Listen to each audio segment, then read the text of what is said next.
তো আগে যা বললেন আপনি নিশ্চয়ই সবকিছু শুনলেন।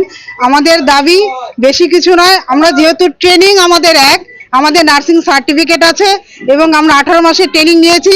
আদার স্টাফরা 18 মাসের ট্রেনিং নিয়ে তারা নার্সিং সার্টিফিকেট নিয়ে যেভাবে বেতন পায় আমরা সেইভাবে সমকাজে সমবেতন চাই এবং আমাদের চাকরিটা যেন পার্মানেন্ট হয়, কারণ আমাদের স্থায়ীকরণ আমাদের পক্ষে ভীষণভাবে জরুরি এবং আমরা এই দাবিটা অবশ্যই রাখতে পারি, কারণ আমাদের এই যোগ্যতাটা আছে স্থায়ীকরণের।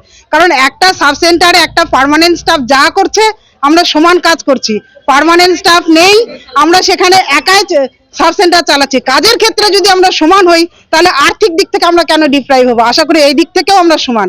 তা আমরা বিধায়ক সাহেব বললেন যে আপনাদের এই দুটোর দাবি এবং সেটি দাবিটা ন্যায়সঙ্গত, এই দাবি আপনি অবশ্যই উনি ওনার ঊর্ধ্বতন কর্তৃপক্ষের কাছে জানাবে, প্রয়োজন হলে সিএম এর সঙ্গে আমাদের দেখা করানোর ব্যবস্থা করে দেবে এবং ওনার এই বক্তব্য শুনে আমরা আমাদের দিক থেকে সন্তুষ্ট, এই আশা নিয়ে আমরা ফিরছি। আপনার নাম? আমার নাম প্রতিমা চৌধুরী। আপনারা কালিয়াগঞ্জে যিনি বিধায়ক রয়েছেন তার কাছে এসেছেন কেন?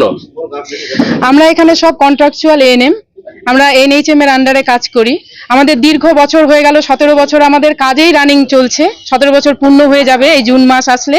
আর ট্রেনিং নিয়েছি আমরা 18 মাসের। 2007 সালে আমরা ট্রেনিং এ যাই, তো তখন থেকে শুরু করে আমরা যে জয়েন করেছি, আমরা পার্মানেন্ট স্টাফ যে গোলাপি শাড়ি পরা দিদিমণিরা যারা মানে পার্মানেন্ট রাজ্য সরকারের একেবারে, তো তাদের সাথে একই রকম কাজ করে চলে যাচ্ছি। আমাদের জব চার্টও সেম, সবকিছুই করতে হয়।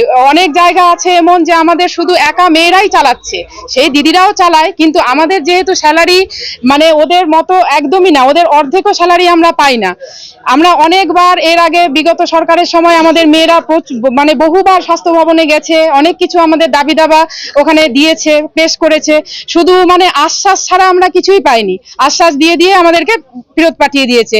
তবে এখন আমরা যেহেতু আমাদের বিধায়ককে একদম সামনে পেয়েছি, আমাদের আর কলকাতা যাওয়ার প্রয়োজন হবে না, তার জন্য আমরা এখানে দুটো ব্লক, আজকে আমরা কালিয়াগঞ্জ আর ইটাহার ব্লক থেকেও মেয়েরা এসেছে, এখানে জমায়েত হয়েছি যে মানে আমাদের এমএলএ সাহেবকে আমাদের এই দাবিগুলো জানাতে। আমরা যে কত কষ্টের মধ্যে এই যে এত পরিশ্রম করে, আমাদের কথা কেউ ভাবে না, না আছে আমাদের মেডিকেল লিভ, না আছে আমাদের ছুটির কোনো, এমনি ছুটি তো আছে কিন্তু সেই ছুটি আমাদের বছরে বছরেই শেষ হয়ে যায়, আমাদের জমানোর কোনো ব্যাপার নাই, কোনো কিচ্ছু না। তাহলে আমার প্রশ্ন হচ্ছে যে আমরা কি তাহলে কোনোদিন মানে অসুস্থ হব না?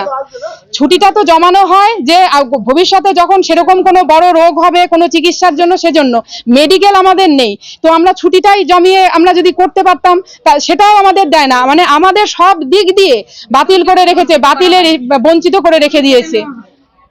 তারপর আমাদের মেন দাবি এখন আমাদের স্থায়ীকরণ করতে হবে, তার সমকাজে সমবেতন, যতদিন না স্থায়ীকরণের, কারণ স্থায়ীকরণের তো একটু সময় লাগবে, সবকিছু নিয়ম মেনে করতে হবে, তো যতদিন না সেটা হচ্ছে ততদিন মানে মানে আমাদের মানে সমকাজে সমবেতনটা দেওয়া হোক, নাহলে আমরা আর পারছি না। যে পরিমাণে কাজের লোড, সংসারে আমরা সময়